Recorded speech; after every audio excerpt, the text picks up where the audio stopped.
Witam. W dzisiejszym poradniku powiem, jak zamontować, włożyć, zdjąć lub wyjąć pamięć RAM. Zdejmujemy obudowę. No i widzimy kości RAMu. Mam tu kość RAM. No i przypuśćmy, że chcielibyśmy ją wymienić. Zamiast tamtej dać tą. Tutaj. Położę sobie obok. Jak wyjąć kość RAM?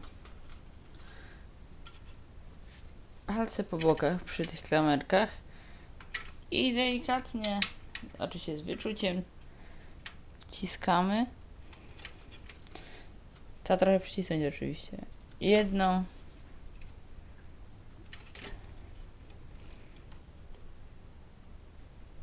Drugą. Wyjmujemy naszą pamięć RAM, oczywiście łapiemy za boki. Nigdy tak. Może się uszkodzić. No i wyjęliśmy. Bierzemy teraz tą naszą, którą chcieliśmy włożyć. Oj. No i oczywiście włożenie jest dużo łatwiejsze.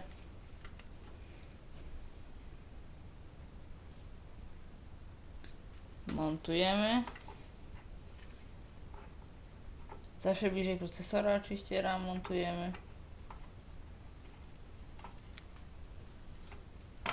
Wkładamy i teraz delikatnie z wyczuciem wciskamy pamięć.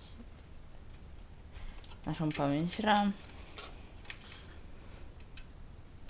Klamerki zaskoczą i wtedy wszystko jest w porządku. No możemy oczywiście dwie zamontować. Włożymy tą, co przed chwilą wyjąłem.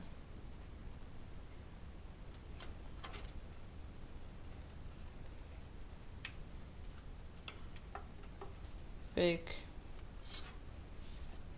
Pyk. I delikatnie dociskamy.